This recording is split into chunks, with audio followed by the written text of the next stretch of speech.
Innal hamdalillah nahmaduhu wa nasta'inu wa nastaghfiruh wa na'udzu billahi min shururi anfusina wa min sayyiati a'malina may yahdihillahu fala mudhillalah wa may yudlil fala hadiyalah. Asyhadu an la ilaha illallah wahdahu la syarikalah wa asyhadu anna Muhammadan abduhu wa rasuluh. Allahumma shalli wa sallim wa barik ala hadzal nabiyil karim wa ala alihi wa sahbihi ajmain. Bapak-bapak pengurus masjid yang saya hormati, Bapak Ibu orang tua yang saya muliakan, hadirin hadirat yang semoga kita semua senantiasa dirahmati oleh Allah. Bersyukur kita kepada Allah dengan mengucapkan alhamdulillahirabbil alamin. Di subuh ini kita kembali dipertemukan Allah di majelis ilmu ini. Semoga setiap apa yang Bapak Ibu kerjakan akan dibalas Allah dengan pahala yang berlipat ganda. Bersolawat kita kepada Rasulullah sallallahu alaihi wasallam dengan ucapan Allahumma shalli ala Muhammad wa ala alihi washabbihi wasallim. Semoga dengan banyak kita bersolawat kita mendapatkan syafaat di yaumil akhir kelak. Dikutip dari buku Ad-Da wad-Dawa. Ini kitab Imam Ibnul Qayyim Al-Jauzi rahimahullah. Beliau ini menceritakan sebuah riwayat dari Anas bin Malik. Ada sahabat Rasulullah ini namanya Abu Mi'laq. Tidak begitu terkenal di kalangan sahabat. Kita pun mungkin baru mendengar nama Abu Mi'laq. Jadi kalau yang terkenal itu kan Abu Bakar, Umar, Ali. Bukan berarti sahabat yang lain itu tidak bagus amalannya, Pak. Cuman ada yang dikenal, ada yang tidak. Dan amalan sahabat ini, apa kata Rasulullah, sehebat apapun umat di masa yang akan datang beribadah, nilainya sama dengan tidurnya sahabatku. Tidur sahabat kita hebat beribadah, Pak, nilai sama dengan tidurnya sahabatmu. Tetapi kata Rasulullah, orang yang sanggup sabar di masa yang akan datang, karena banyaknya fitnah, susahnya kita untuk sabar, siapa yang tahan, pahalanya 50 kali sahabatku. Besarlah pahalanya lagi, Pak. Karena tantangannya ngeri sekarang ini. Apalagi kita tidak pernah berjumpa dengan Rasulullah tapi beriman dengan Rasulullah. Nah itu kan berat itu, Pak. Nah, jadi itu dia, Bu, ya. Sehebat apapun kita beribadah sama dengan tidurnya sahabat bernilai. Cuman yang bertahan untuk sabar di zaman yang seperti ini pahalanya 50 kali sahabatku. Karena di zaman sekarang ini, Bu, subuh ini tidak tanggung kuat iman kita lagi. Keluar dari masjid ini, Pak, kadang menipu orang gitu, Pak. Tetap juga ngolah balik, yang ngolah balik menjadi orang tukang ngolah balik. Karena berat. Makanya kata Rasulullah, pagi beriman, sore kafir. Ada yang beriman malam, pagi kafir. Itulah akhir zaman nih, Pak. Abu Mi'laq ini, dia di kalangan sahabat itu terkenal sangat taat ibadah. Ukuran taat ibadah sahabat itu tuh, Pak, banyak kategorinya, Bu. Yang jelas mereka kalau untuk dunia ini udah talak 3, Pak. Kalau untuk dunia, Bu, ya, ibarat para sahabat Rasulullah tuh mencari untuk akhirat. Itu ukurannya tuh, Bu. Keikhlasan mereka itulah. Kemudian kalau beribadah itu keikhlasannya jauh lebih tinggi, itu udah pasti, Pak. Keikhlasannya jauh lebih tinggi. Dan kalau orang-orang dahulu, mereka itu kalau sholat itu, Pak, betul-betul dianggap menjadi sebuah kebutuhan, bukan kewajiban. Makan kita tidak wajib, tapi kita butuh. Seharusnya kita begitulah dengan sholat ini. Sehingganya mereka itu jauh sebelum masuk waktu sholat, mereka sudah ada di masjid. Saking mereka senang dengan ibadah itu. Sampai hari ini pun keadaan di Mekah, di Madinah itu sama. Orang-orang tempatan itu tuh jauh sebelum masuk waktu sholat mereka sudah ada di masjid. Nah itu ukuran ibadahnya, taatnya itu. Kemudian karena tantangan media tidak seperti sekarang, tentu ibadahnya semakin tenang gitu. Makin tenang ibadah. kita sekarang dunia di genggaman, Pak. Nah, itu tuh yang merusak sekarang. Kita baca Quran di HP, baru 5 ayat baru masuk WA, Pak. Akhirnya 10 menit di WA. Masuk lagi ke media, akhirnya tidak jadi kita baca Quran jadi. Itulah tantangannya, Bu. Selain Abu Mi'la ini taat beribadah, kombinasinya apa, Pak? Dia warok. Warok itu orang yang berhati-hati dalam mencari nafkah. Betul-betul hati-hati betul. Bagaimana supaya yang didapatnya itu uang yang halal lagi baik. Nah, ini yang sulit nih, Bu. Sekalipun kita udah rajin sholat nih ya, yang warok nih mahal nih, Pak. Kalau rajin sholat udah banyak orang. Bisa diamalkan semua, Bu. Lebih dulu datang ke masjid bisa orang. Ibadah ikhlas udah bisa orang. Warok ini nih yang sulit, Pak. Kadang kita pas sedang tidak ada duit, Bu, masuk orang belanja, Bu. Akhirnya tertipu juga kadang, Pak. Bilang lah macam-macam tuh cara promonya supaya barangnya laku. Kalau ambil hari ini, Pak, dapatnya sekian. Biasanya tidak segini. Kadang ini karena bapak kawan saya aja nih, Pak. Kalau orang lain tidak segini saya jual. Padahal tidak juga, sama orang lain segitu juga sebetulnya, Pak. Warok ini susah. Barang mahal nih, Bu, warok ini. Betul-betul sulit sekarang ini.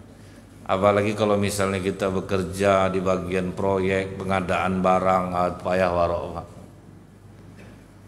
Kadang apa kata tukang jahit, Ibu, banyaklah dia dapat daripada kita ngerjakan lagi, Ustaz. Macam mana kita mau enak bekerja? Akhirnya saya putuskan tidak mau saya ngambil jahit-jahit proyek seragam itu lagi, Ustaz. Kita disuruh nanda tangan, nampak kita banyak. Awak dapat jauh di bawah itu. Dia enaknya tinggal mencucuk kan, segitu banyak dapat. Susah, Pak. Apa yang sanggup macam itu sekarang? Sempat pun saya di posisi itu lewat, tidak ada ndaknya, Pak. Jadi makanya yang penting sekarang ini ibadah itu jangan ditinggalkan. Masalah kelakuan-kelakuan itu mudah-mudahan lama-lama terkikis lah dia. Makanya kadang, Bu, udah pensiun tuh dikasih Allah kita sakit untuk menghapus dosa itulah, Pak. Karena kita ini banyak kuat, Bu, makan aspal, makan kerikil, makan bata. Ngeri makan kita nih, Pak. Tidak usah orang di luar masjid lagi, Pak ya. Saya ingat dulu ada di masjid, Pak ya.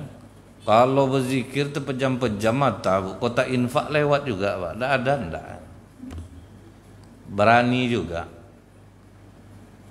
Malam takbiran masih dibukanya lapak zakat. Mau kemana mau dikasih lagi, Pak. Ke dalam saku juga. Jadi itu jangankan orang di luar masjid lagi, Bu. Orang-orang di dalam masjid pun yang notabene sholat 5 waktu berjamaah ya, lewat. Itu ngerinya, Pak. Ada yang dikasihnya apa, Bu? Triplek lurus tuh, dikasihnya lem di ujungnya, Pak. Jadi dia tinggal gini aja ke dalam kotak infak tuh lagi, atau bawa duit tuh nanti. Ngeri-ngeri, Pak. Ada yang duit masjid macam duit bapaknya punya, lewat bakso, beli bakso ke duit masjid. Sambil ngitung tuh, Pak. Panggil bakso. Berani, Pak. Yang panitia kurban hati tersembunyi balik laci banyak juga. Itu udah sholat tuh, Pak. Dasar-dasar. Sampai tukang jual sapi itu kadang heran saya, Ustaz. Bentuk orang ini taat-taat beli sapi itu fee-nya ditanyanya dulu. Itu, Pak. Kalaupun saya ya juga, pasti ya, Pak. Nggak. Syukur saya tidak mau mencemplung ke situ. Kita udah tahu kita lemah.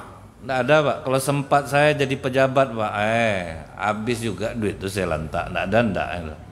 Karena berada di posisi itu, Pak. Ngeri itu, Pak. Karena saya tidak sanggup lah, Bu. Makanya saya tidak ada di pemerintahan. Saya tidak ada dalam masalah urusan uang.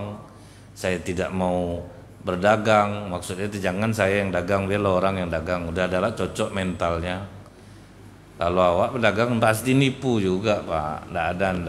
Kita tahu kok kelemahan kita. Berat, Bu, jadi orang warok itu berat. Hidup susah. Kalau kerja sama orang benci sama kita. Karena tidak bisa diajak kerja sama, Pak. Itu sulitnya, Bu.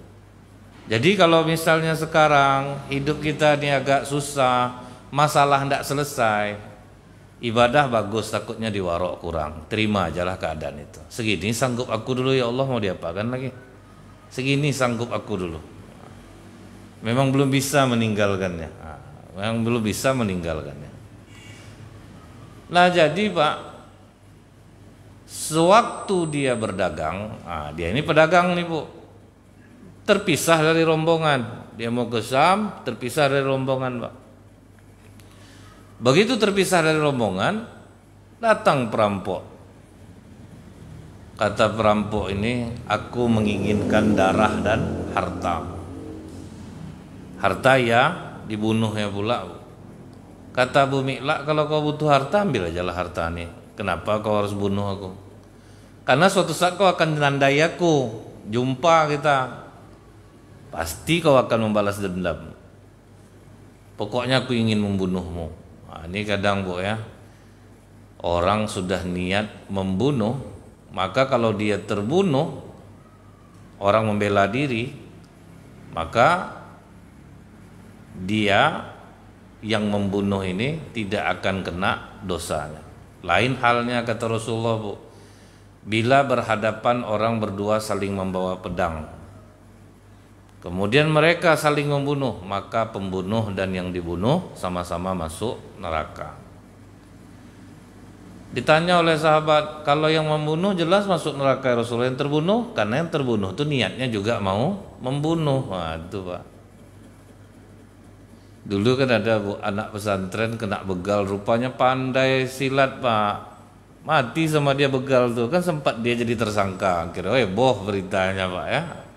Orang bela diri gitu Pak. Kenapa kok dia jadi kena? Nah itu Bu. Nah jadi tetap pembunuh perampok ini ngotot Pak, aku akan bunuh kau. Artinya apa Bu? Bapak Ibu udah taat ibadah. Kalau memang masanya kena musibah ya kena Pak. Cuman ingat bedanya, kalau kita orang yang udah rajin ibadah, udah baik, kena musibah pasti jadi baik, ujungnya pasti baik. Itu aja bedanya Bu. Karena musibah itu orang jahat bisa kena, orang baik juga bisa kena. Contohnya COVID nih Bu, orang baik kena, orang jahat juga kena. Itu musibah. Nah, kalau kita mau berpikir, kadang justru ada kebaikan di setiap musibah yang kita alami. Bagi sebagian orang COVID ini musibah, bagi orang nikah Pak, berkah Pak. Murah biaya nikah dibuatnya Bu. Ngundang orang hanya 30 orang boleh Pak. Kan murah biaya. Berapalah makan 30 orang Pak. Enak Bu. Pokoknya orang-orang nikah Bu, ya Allah PPKM lah selamanya. Karena mudah Pak untuk nikah. Murah biaya Bu. Ada acara di hotel Pak. Nasi kotak kita dikasihnya Pak. Kan murah biaya itu Pak. Orang bekerja di hotel senang hatinya, tidak kotor-kotor tempat tuh. Coba waktu belum PPKM. Jadi bagi sebagian orang musibah, bagi yang lain berkah. Tidak ada buruknya Bu. Setiap musibah itu bagi orang beriman ada baiknya. Dan pasti baik ujungnya. Contoh Nabi Musa alaihissalam Pak. Nabi Musa itu Bu, di dalam kitab Qisasul Anbiya karya Ibnu Katsir rahimahullah, waktu dia kecil digendong-gendong sama Firaun, ditariknya jenggot Firaun Pak, tersungkur Firaun dibuatnya. Karena apa Bu? Kekuatan Nabi Musa itu, satu Nabi Musa itu sama dengan 10 orang laki-laki kuat. Jadi kalau bayinya sama dengan satu orang laki-laki kuat. Tersungkur Firaun dibuatnya, dicabut Firaun pedangnya Pak. Mau dibunuh Nabi Musa, datang istrinya Aisyah binti Mumtazib. Jangan. Kenapa kau mau membunuh dia? Tarik jenggot aku Aisyah. Anak-anak narik kau enggak tahu kau nak nampak dari itu sungkur aku dibuatnya. Pokoknya ini anak bayi Bani Israel yang akan menghancurkan kekuasaan aku. Aku bunuh dia. Dia ini masih anak-anak, belum berakal lagi. Pasti dia tidak sengaja melakukannya. Nampak gayanya tuh nampak sengaja dia. Sekarang nih gini aja lah. Ambil kurma, ambil bara api. Kalau memang Musa ini berakal, pasti yang diambilnya adalah kurma. Kalau dia ngambil kurma, bunuh aja dia. Tapi kalau dia ngambil bara api, berarti dia memang masih anak-anak, tidak ngerti dia bahwa itu bahaya. Bagaimana cara Allah menyelamatkan Nabi Musa, Pak? Nabi Musa mengambil bara api dan memasukkan ke dalam mulutnya. Hancur lidah Nabi Musa. Allah ngasih Nabi Musa musibah untuk menyelamatkannya dari musibah yang lebih besar. Asal kita tidak nulis status saja lah, Bu, di WA. Ini asal kena sikit jual beli, tulis status, Pak. Ya Allah, mengapa seberat ini betul sekarang? Dan tidak bisa, hancur pertolongan Allah. Yakinlah, apa bedanya kita kemarin semua kena, Bu? Selama PSBB, PPKM, kami tidak ada ceramah, Pak. Kosong. Cuman lainlah kebahagiaan yang dikasih Allah, diganti Allah dengan kebahagiaan lain. Asal tidak ngeluh. Coba lah Ibu bayangkan, seterkenal-kenalnya Ustadz, habis semua tidak ada. Tapi kalau yang tidak ngeluh, justru dapat hikmah, Pak, di balik sebuah kejadian itu. Tapi kalau yang ngeluh-ngeluh, hancur. Pokoknya ngeluh, hancur, dan tidak. Nikmati aja kadang keterima takdir itu, banyak-banyak minta ampun sama Allah. Bagi para ustadz, introspeksi diri. Dulu waktu terkenal diundang orang, anda mau, Pak. Saya lagi sibuk. Nah, sekarang berharap betul waktu PSBB, siapa lah yang ngundangnya. 100 lah amplopnya. Biarlah tidak usah banyak lagi. Kena. Jadi masing-masing introspeksi diri. Pedagang Jalan Sudirman, introspeksilah diri. Dulu waktu berduit, ada rajin tidak sedekah, ada tidak membantu orang. Sebetulnya introspeksi diri semuanya jadinya, Pak. Dan kemudian, Bu, ya, kalau kita mendapatkan musibah, di situ kita dianjurkan memperbanyak istighfar kepada Allah. Perbanyak saja istighfar kepada Allah. Nah, setelah itu, Bu, kita harus yakin ini pasti akan menjadi sebuah kebaikan. Abu Mi'la, Bu, dia taat ibadah warok, kena rampok juga, Pak. Orang banyak putus asa, Bu. Aku udah taat ibadah, rajin sholat duha, hidup macam ini juga, akhirnya melenceng. Padahal memang seperti itu. Surga itu tuh memang mahal, Pak. Dia berat karena kita mendapatkannya harus melawan nafsu. Sementara, Bu, nafsu kita ini ketika diciptakan melawan sama Allah. Udah jelas dia seorang hamba, Pak. Mana ngaku nafsu nih? Siapa engkau dan siapa aku? Kata nafsu, aku, kau. Sama Tuhan aja melawan dia. Makanya nafsu kita tuh, Bu, pelawan. Nggak ada ndaknya, Pak. Udah tahu nih dosa, tapi kita kerjakan juga. Itulah tabiat nafsu itu. Makanya kita butuh banyak istighfar kepada Allah. Karena nggak ada dari pagi ini kita yang nggak berdosa. Dari pagi sampai malam dosa aja isinya. Kita aja kadang tidak sadar. Yang tidak sadar tuh misalnya apa, Bu? Ibu punya ayam, orang habis ngepel lantai, pergi ayam ibu main sana, ibu tidak tahu, dia di situ, ada dikutuk tuan rumah atau ayamnya, tuh kutuklah ayam ini, makanya sering sakit perut kita makan ayam tuh, Bu. Karena ayam habis dikutuk orang aja, Pak. Ngamuk orang dibuatnya, Bu. Ada salah makan ibu, enggak, makan ayam macam biasa. Oh, dia berarti ayam udah kena kutuk sama orang, udah dilaknat orang. Orang habis ngepel dia di situ, kan kita enggak tahu, Bu, sebagai tuan rumah. Saya makan telur itik, Ustaz, sakit-sakit perut saya. Ngapa gitu? Ada itik tetangga saya di rumah saya aja mau bertelurnya, itulah sakit perutnya. Telur itik tetangganya diambilnya, Bu. Dibuatkannya tempat meramnya, Pak. Ya sakit hati saya, Ustaz, daripada saya tidak dapat pula dia berak di sini. Dibuatnya tempat mengeram, Pak. Yang punya itik udah bingung, heran saya, tak apa kena itik saya tidak mau bertelur, rupa telur habis. Sesama jahat kedua-duanya dia, Pak. Nah, itu beratnya itu, Bu, ya. Nah, Bu, jangan pernah kita merasa ketika kita diberi cobaan, ujian, Allah benci sama kita. Enggak, Allah sayang. Allah sayang. Justru, Bu, ya, ini saya pernah kenal atu-atu, udah 84 tahun lebih tidak pernah sakit, Pak. Sholat tidak pernah. Jadi itu Bu, banyak akhirnya kalau orang yang salah menilai, tengok atuk tuh, enggak sembayang, badan sehat sampai tua, belum pernah terdengar sakit Pak, tapi begitu kena parah Bu, mati langsung. Dan disitulah saya yakin kata Rasulullah tuh, yakunu mabghudun fi qulubil mu'minin, hilang simpati orang. Dengar dia mati biasa orang Pak, enggak ada reaksi orang satu pun. Kita saya aja yang berkawan sama dia pun biasa aja reaksinya Pak. Memang itu kata Rasulullah, yakunu mabghudun fi qulubil mu'minin, tidak ada simpati hati orang mukmin kepadanya.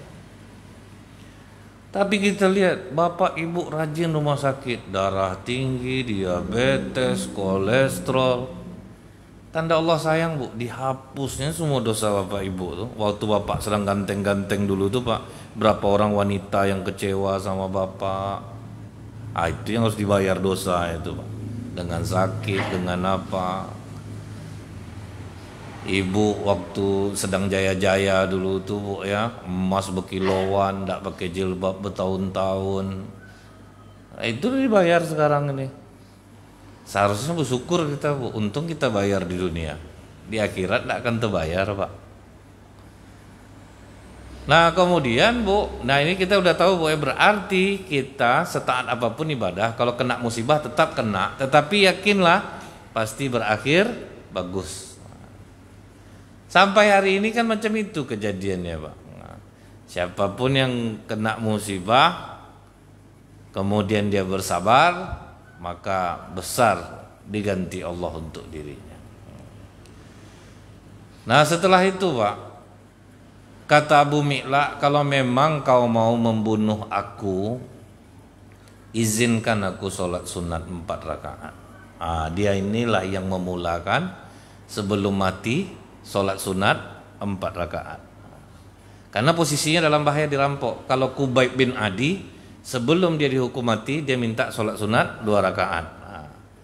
Tapi kalau Abu Mi'la, sebelum dia mati, dia minta sholat sunat 4 rakaat. Artinya kalau kita dalam masalah Pak, jangan bawa menung, bawa sholat. Udah berat betul masalah, rasanya udahlah, bawa wudhu, sholat. Mau berapa kali ulang terus sampai hati tentram. Karena kan seutama-utama zikir itu sholat Pak, itu zikir yang paling utama. Karena banyak kandungan kalimat zikir dan doa di dalam kita, sholat itu. Di sujud terakhir, apa kata Rasulullah Pak? Jarak yang terdekat antara seorang hamba dan Tuhannya pada saat dia sujud. Ketika kalian sujud, lamakan sujudmu, memintalah kepada Allah. Itu kata Rasulullah. Pakai bahasa Indonesia boleh? Boleh Pak. Setelah Subhana Rabbiyal A'la 3 kali, mintalah dengan bahasa Indonesia di sujud yang terakhir. Itu yang dilakukan Abu Bakar. Tapi ingat Bu, kalau mau kita lama sujud, lamakan berdirinya. Karena semulia-mulia sholat adalah yang paling lama berdirinya dibanding sujud. Jadi kalau mau sujud lama, lamakanlah berdiri. Tahiyat kita panjangkan. Sujud itu mintalah kepada Allah. Tapi kalau kita berimam makmum tidak boleh melakukan seperti ini Pak. Karena kita tidak tahu kondisi jamaah seperti apa. Kadang udah tua-tua nih, hidung sering benanah. Itu banyak tuh Pak. Lama sujud meleleh nanah nanti. Kalau orang kena empedu, karena udah tua tuh kan ada kena batu empedu, itu sering benanah hidung. Jadi kalau lama sujud bisa keluar nanahnya. Dulu di Masjid Taqwa baru-baru dibangun, ada salah seorang ustadz kita, dia ceramah bawa laptop. Dia disuruh jadi imam, ditaruhnya laptop dekat pintu keluar nih Pak. Sini belum berkamar lagi. Masuk maling pas sujud terakhir Bu. Dikejarnya maling tuh, tertinggallah jamaah sedang sujud. Meleleh hidung orang dibuatnya Bu. Sebetulnya apabila imam terlalu lama pada satu gerakan, maka jamaah dibolehkan melihatnya dan tidak membatalkan sholat. Itu yang dilakukan Rasulullah ketika Rasulullah sholat subuh rukuk di rakaat yang kedua, ditekan malaikat Jibril punggungnya. Karena terlalu lama Pak, sahabat nengok di belakang, takut terjadi apa-apa pada diri Rasulullah. Ini dibiarkan Bu, selama-lamanya orang sujud. Sampai sekarang masih itu Ustadz tuh, asal jumpa tak tahan saya. Dia ngejar maling sedang sujud terakhir Bu. Viral dulu di Masjid Taqwa tuh Pak. Heboh lah. Tapi ya itu jadi kenangan lah Bu. Memang tidak boleh apa namanya ini, kalau orang sujud terlalu lama imam hendaklah jamaah melihatnya. Nah waktu sujud terakhir tuh Bu, berdoalah Abu Mi'la ini. Nah doanya diabadikan dalam riwayat ini Pak. Apa kata Abu Mi'la ketika sujud terakhir itu? Wahai Allah yang maha pengasih. Nah ini Bu ya, wahai Allah yang maha pengasih, wahai Allah pemilik aras yang mulia. Aras Allah yang mulia. Jadi Allah bersemayam di atas aras, arsistawa, bersemayam di atas aras. Tapi kalau Allah dari mana? Kalau waktu Nabi Musa nerima wahyu Pak di Bukit Tursina ketemu Allah, jadi Allah ada juga di Jadi kalau ada orang terlalu ngotot gitu ya Pak ya, Allah itu betul, Allah itu di langit bersemayam di atas aras, tapi juga ada di bumi juga. Nabi Musa nerima wahyu Bukit Tursina Pak, di situ berarti Allah kan di situ berarti. Makanya dibutuhkan adalah penjelasan. Nah, jadi macam-macam. Kemudian wahai Allah yang maha kuasa untuk berbuat apa yang Dia kehendaki. Nah, ini ada tiga Pak, wahai Allah yang maha pengasih, wahai Allah pemilik aras yang mulia, wahai Allah yang maha kuasa untuk berbuat apa saja yang Dia kehendaki. Aku memohon dengan kekuasaan-Mu, dengan keperkasaanmu yang tidak dapat dijangkau, dengan kerajaanmu yang tidak mungkin diraih, dengan cahayamu yang memenuhi setiap sudut arasmu. Lindungilah hamba dari kejahatan perampok ini. Wahai Allah yang maha penolong, wahai Allah yang maha penolong. Ini diulang oleh Abu Mi'la 3 kali. Saya bukan harus Bapak menghafal doa ini Pak, tapi perhatikan cara sahabat dalam berdoa. Banyak memuji, sedikit meminta. Itu Pak. Kita ya Allah ya Rahman ya Rahim, minta tanggung panjang Pak, minta sehat, murah rezeki, badan sehat, macam-macam.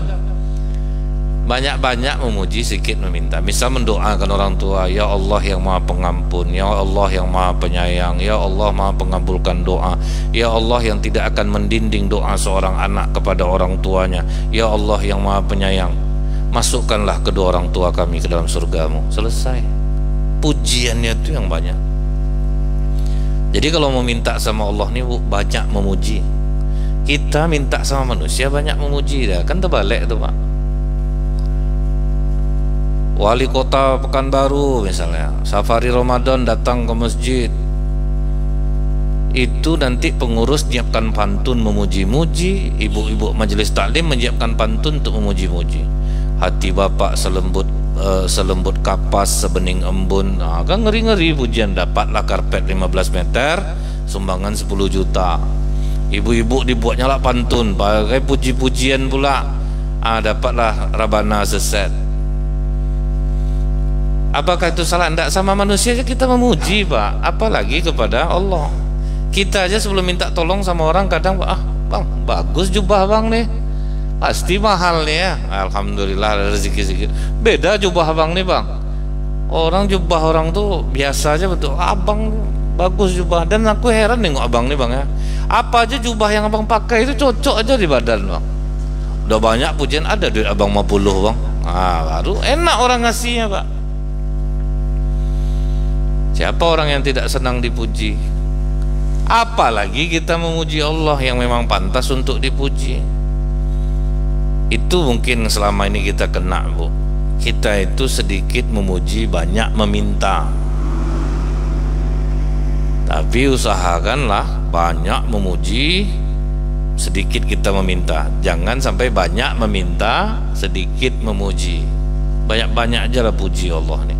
Kadang di tengah-tengah zikir kita di situ kita meminta kadang Pak. Sambil kita berzikir tuh kita meminta kadang. Makanya kita ini jangan jauh-jauh dari tasbih, Jangan jauh-jauh dari teli. Karena Pak, kalau tidak ada alat itu tuh Bu, jarang kita mau menyebut nama Allah Pak. Tapi kalau ada tasbih itu di tangan, pasti terputar juga dia. Terputar juga dia nyebut nama Allah. Masih berarti juga hidup gitu jadi. Nah kemudian Pak, ini diulang 3 kali. Nah ingat Bu, Allah itu Pak suka dengan doa yang diulang-ulang. Cucu bapak ibu meminta pasti berulang-ulang, kalah jadinya. Tuh beli es krim, jangan sayang, adek sakit, nanti tambah parah nanti sakitnya. Atuh minta beli es sedikit aja tuh, ndak boleh. Atuh beli es, kalah 3 kali minta, kalah langsung Pak. Tamsil kasih sayang Allah itu sama dengan kasih sayang orang tua. Itu sama Bu. Jadi orang tua ini ya, berulang-ulang anaknya minta, terpikir juga jadinya Pak. Apalagi anak ini baik Bu ya, menyenangkan hati, baik laku. Itu kadang belum meminta udah dikasih. Apalagi kalau dia minta berulang-ulang, terpikir gak sama kita, yaudahlah dia ndak apa dikasih. Jadi Allah pun macam itu Bu. Allah tuh senang dia kita doa ulang-ulang, asal ndak boleh ngotot gitu. Yang ngotot tuh seperti apa Bu? Ya Allah, aku udah capek berdoa, kenapa belum kau kabulkan juga? Itu yang dikatakan Rasulullah, jangan menjadi orang yang terburu-buru. Ditanya oleh sahabat, siapa yang terburu-buru itu Rasulullah? Orang yang ketika berdoa mengatakan, ya Allah, aku telah berdoa, kenapa tidak kau kabulkan? Itu orang yang terburu-buru. Karena apapun Bu yang diberikan Allah sama kita ini pasti yang terbaik. Allah tidak mungkin menzolimi kita. Ada kita yang rajin sholat, hidup miskin, miskin itulah yang baik untuk kita. Ada orang rajin sholat, sakitnya banyak, sakit itulah yang baik untuk dia. Ada orang rajin sholat, kaya, dia kaya itu yang baik untuk dia. Makanya dalam hadis qudsi itu apa kata Allah Pak? Dalam hadis qudsi, ada hambaku ini yang beres imannya kalau dia miskin, kalau kaya enggak. Makanya ada yang miskinnya awet, enggak mau naik Pak hidupnya itu. Memang miskin itu yang bagus untuk dia, karena dia enggak cocok untuk kaya. Makanya Allah tahu, enggak mau Allah ngasih. Ada orang yang beres imannya kalau dia kaya. Makanya ada kaya aja kita nih, enggak mau miskin-miskin Bu. Ada aja jalannya untuk cari duit tuh, dapat aja karena dia cocok kaya. Ada orang yang beres imannya kalau dia sakit. Ada yang sakit terus Pak, tidak sehat-sehat, tapi bagus imannya. Ada orang yang beres imannya kalau dikasih sehat. Jadi Allah yang tahu takarannya Bu. Ini tidak apa nih sehat nih, ini orangnya bersyukur nih. Bapak nih sakit nih, ini kalau tidak sakit nih ya, ini agak genit dia masa tua nih, ini bahaya nih, ini kasih sakit nih, tidak usah suruh jalan. Karena Bu udah tua-tua nih Bu, lain pula kadang ujiannya Pak. Dulu di daerah Pandau itu ada anak gadis jual bubur ayam, seramai-ramainya atuk-atuk ngumpul situ pagi Pak. Dari Saulah anak sampai saya heran, saya pulang subuh Pak, sejak kapan lah atuk-atuk nih suka makan bubur ayam tidak berganti-ganti ini tiap hari. Habis itu Bu, anak itu kemana, anak gadis itu ganti sekarang sama mamaknya. Haram Pak, sepi minta ampun. Betul-betul orang-orang yang tulus ya makan bubur ayam situ lagi. Dia lain pula Bu, godaan-godaannya itu kan di masa tua itu beda pula. Maka dikasih Allah sakit, kadang dikasih stroke. Nih bahaya, kau pandai berjalan nih, azab orang dibuatnya nih. Tahu menyapa anak gadis orang ya kerjanya Pak, cucu atuk digendong-gendongnya juga, jangan, hati-hati Pak. Udah orang udah SMA, anak orangnya cucu atuk, salah lagi, bahaya. Banyak ujiannya itu macam-macam. Makanya kadang kita tuh yakinlah apapun yang dikasih Allah pasti yang terbaik. Nggak, pasti yang terbaik. Setelah Abu Mi'la selesai berdoa ketika sujud itu Bu, dia tahiyat akhir, salam, tiba-tiba datang penunggang kuda berjubah hijau membawa tombak. Diarahkannya tombak itu ke perampok tuh Pak, langsung ditusuknya dada. Nah, tanpa babi bu, karena niat perampok ini memang mau membunuh. Dibunuh pula oleh orang ini Pak. Mati dia. Terkejut Abu Mi'la, Dia bangun dari duduknya, siapa engkau yang diutus Allah untuk menolongku? Maka kata orang ini, ketika kau membacakan doa itu sekali, gemuruh langit dengan doamu. Kau baca 2 kali, bergemerincing, saking ributnya kami di langit keempat terasa rupa malaikat dari langit keempat. Terasa aku bahwa ada seseorang dalam bahaya, aku meminta izin kepada Allah untuk menolong, dan Allah mengizinkannya. Jadi pasukan yang menolong-nolong perang itu, itu malaikat dari langit keempat. Oh, itu kan di masa lalu. Ada enggak baru-baru ini? Banyak, Pak. Ada enggak pernah baca di tabloid tentara Allah turun di Ambon? Nah, itulah tuh, Pak. Tentara Allah turun di Ambon tuh, Bu, posisi umat Islam sudah terdesak di dalam masjid, dikepung oleh orang-orang non-muslim yang akan mau membunuh, Bu. Di dalam masjid semuanya berzikir, minta tolong ke Allah. Tiba-tiba, Bu, seluruh non-muslim itu lari tunggang langgang. Tersangkut satu orang di pagar. Yang di pagar ini ditanya, ngapa kalian lari? Kami melihat orang berpakaian putih-putih keluar dari masjid menyerang kami. Nah, keluar turun malaikat, Pak. Tunggang langgang semuanya lari. Nah, itu. Jadi bukan tidak ada, Bu, tentara Allah itu turun gitu. Jadi kenapa Abu Mi'la ditolong oleh malaikat? Selain rajin ibadah, dia juga wara'. Jadi kalau mau kita kerjasama dengan malaikat, ya salah satunya itu, Bu. Baik-baik betul hidupnya. Memang berat tuh, Pak. Hidup di jalan Allah nih, Bu, berat tapi nikmat. Nah, dia berat tapi nikmat. Kalau kita udah praktekkan, nikmat dia, Pak. Cuman bertakwalah dulu semampu kita. Jangan dipaksakan pula. Dia pelan-pelan dulu, Bu, pelan-pelan. Sampai nanti diberikan Allah kekuatan itu. Sampai kita minta tolong nih, karena orang, Pak, sholat maksiat, iya juga sholat maksiat. Pokoknya jangan tinggalkan sholat, itu dulu yang penting. Nanti pelan-pelan bertambah ilmu. Nah, itu cara ditolong oleh malaikat. Seperti yang menolong umat Islam ketika perang Badar, itu kan malaikat, Pak, turun semuanya.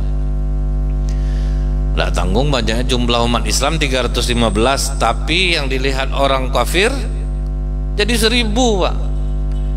Ternyata betul, bayangan 315 bisa banyak mati orang kafir dibuatnya. Tertawan pula 70 orang kafir. Di situ sahabat bertanya, Bu, ya Rasulullah, kita kan tadi jumlahnya 315, kuda 2, ontar 70. Itu tadi kok banyak. Yang memakai kuda dari arah kanan muncul 500 orang, dari arah kiri muncul 500 orang. Nah, itulah turun surah Al-Anfal ayat 9 tuh, Pak. Istastaghiitsu narabbakum fastajaba lakum anni mumiddukum bi alfin minal malaikati murdifin. Dan ingatlah Muhammad, ketika engkau memohon pertolongan kepada kami, maka kami turunkan malaikat 1000 berturut-turut. Nah, itu. Tapi kan susah lah kita macam itu, harus kena rampok dulu nanti tolong malaikat, takut mental kita tidak kuat.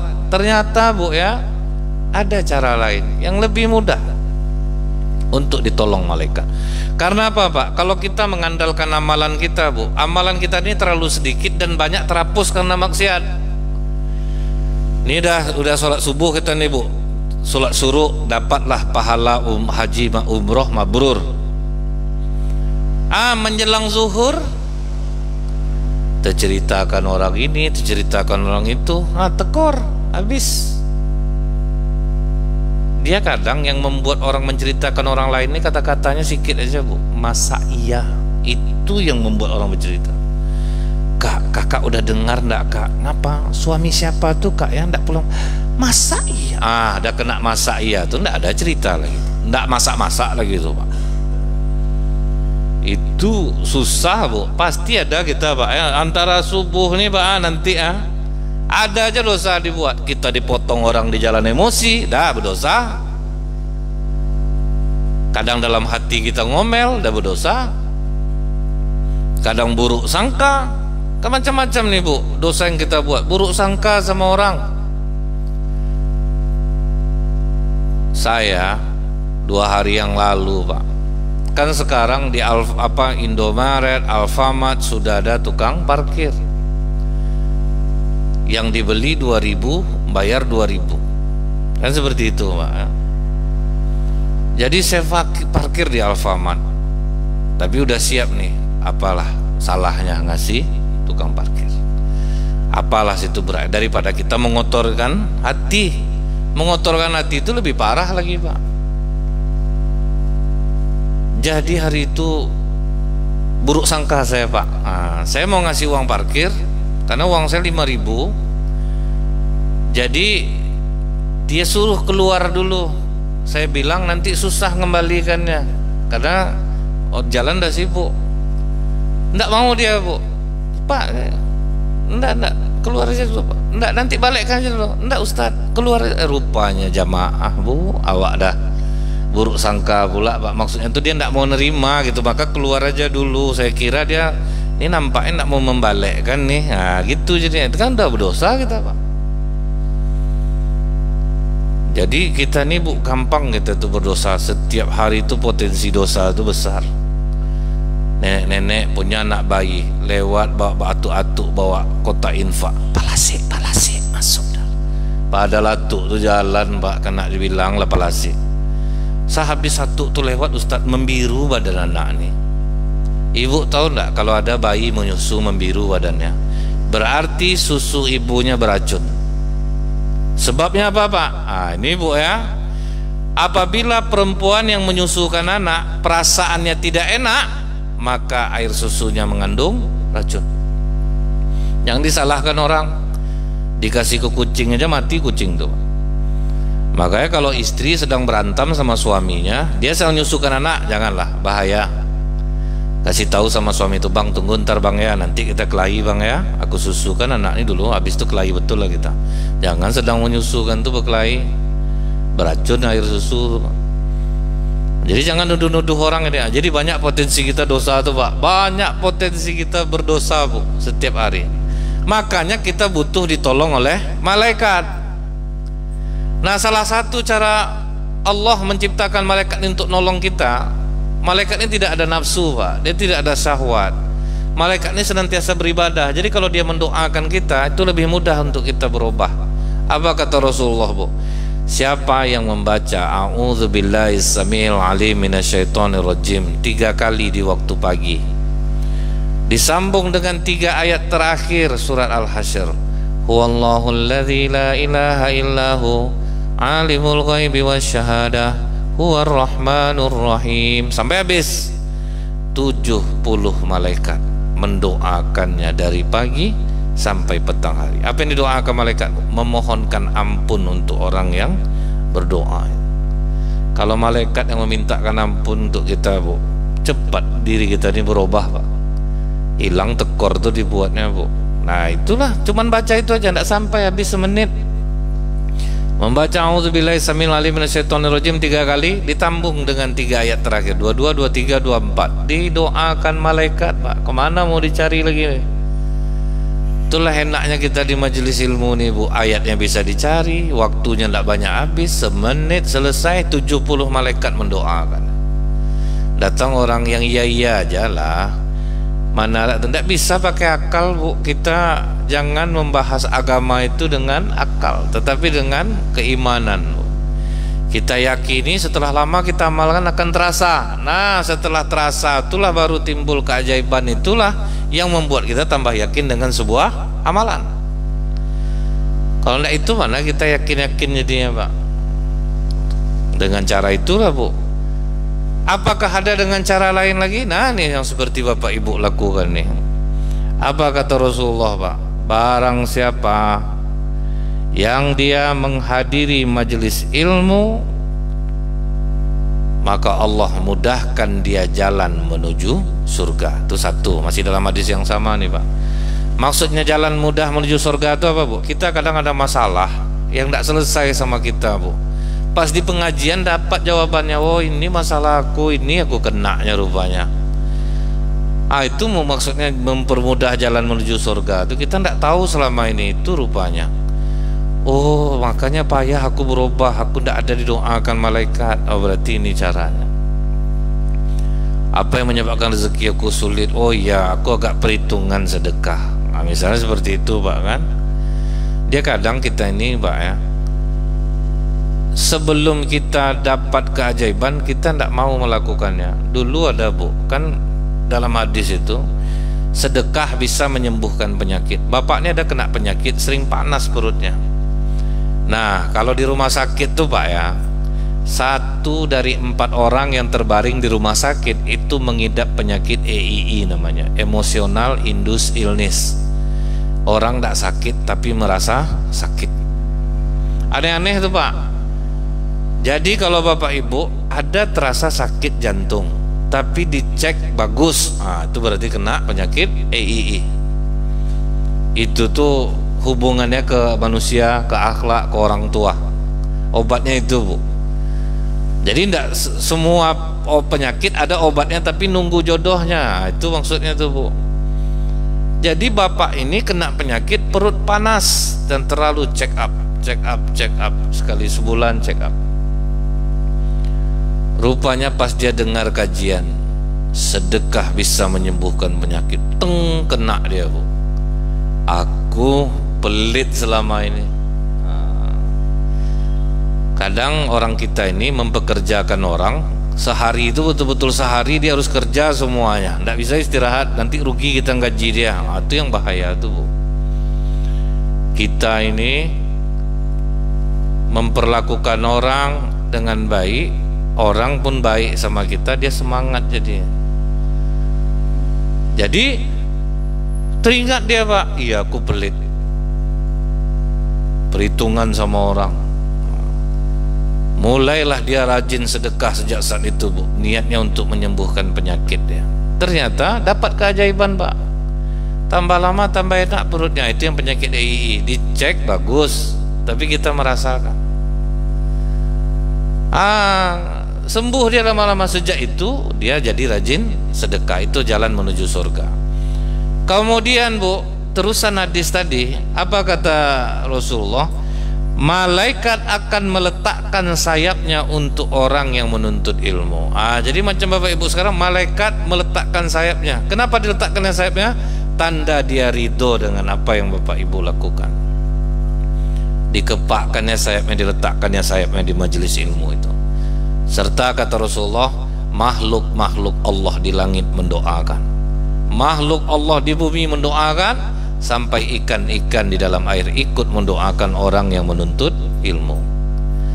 Jadi macam sekarang ini udah banyak malaikat nih di sisi Bapak Ibu nih mendoakan Bu, selama duduk di majelis ilmu ini didoakan ya. Makanya saking tenangnya kadang hati kita tuh sedang duduk tuh tertidur gitu Pak. Malaikat dekat sama kita, enak betul duduk kita tuh Pak. Padahal di rumah Bu tidak bisa kita tidur, tapi udah di pengajian tuh kita tidur. Karena apa? Malaikat mendoakan kita. Makanya saya tidak pernah komplain Bu, sedang ceramah orang tidur, tidak pernah mau saya ganggu Pak. Itulah nikmat. Jadi kalau Bapak Ibu payah tidur, datanglah ke pengajian. Itu akan memudahkan mata kita tertidur. Di luar tidak mau kita tidur Pak. Tapi kalau udah situ, apa berarti salah lah kita tuh. Mana kita dengar ceramah, mendengar ilmu ini Bu, mau ikhlas ndak ikhlas asal terduduk di situ dapat. Ndak perlu harus saya belum ikhlas lagi, ndak perlu ikhlas, duduk aja lah di situ dapat. Dulu di Mutmainah Polda Riau ini saya ceramah Pak, ada 2 orang bapak paling semangat kalau pas saya ceramah. Udah 6 bulan baru saya sadar bapak tuh tuli dua-duanya, pegak telinganya Bu. Cuman dia mendapat keberkahan majelis ilmu, dia itu aja tujuannya. Apalagi tambah sakit hati Bu, sedang duduk pengajian itu sakit hati Bu, itu tambah besar pahalanya Pak. Hancur hati Bu jadinya. Misal hancur itu maksudnya apa? Ustadz ini dari tadi kok nembak aku aja ya, padahal enggak ada Pak. Cuman kita terasanya tuh kok sepanjang pengajian tuh kayak nyindir aku aja Ustadz nih. Itu kan hancur hati itu lebih besar loh pahalanya Bu. Karena menahan sakit hati selama duduk tuh Pak. dibilangnya aku nipu.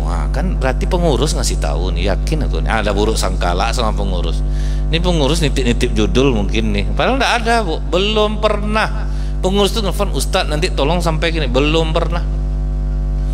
Cuman kadang jamaah itu, Pak, aku temakan duit masjid, aku nampaknya nih, aku yang disindir dari tadi nih, beli sapi minta fee, aku juga baru. Ini pasti pengurus ngasih tahu nih. Dagang nipu, aku juga baru. Jadi majikan jahat sama aku juga baru. Padahal enggak ada, Pak. Namanya kita mengaji itu global, Bu, pasti ada yang kena. Saya pun kalau duduk pengajian kena juga kadang, Pak. Bukan maksud Ustaz tuh ngenain saya, cuman memang itu dia pas nyampaikan itu terasa sama kita, oh, betul nih, aku yang macam ini. Jadi ini cara Allah menciptakan malaikat untuk menolong orang-orang yang menuntut ilmu. Itu salah satunya. Jadi mudah-mudahan Bapak Ibu, kita ini ajaklah malaikat kerjasama supaya lebih mempermudah kita menjadi orang baik, orang yang diridhoi oleh Allah. Subhanakallahumma bihamdika asyhadu an la ilaha illa anta astaghfiruka wa atubu ilaik. Assalamualaikum warahmatullahi wabarakatuh.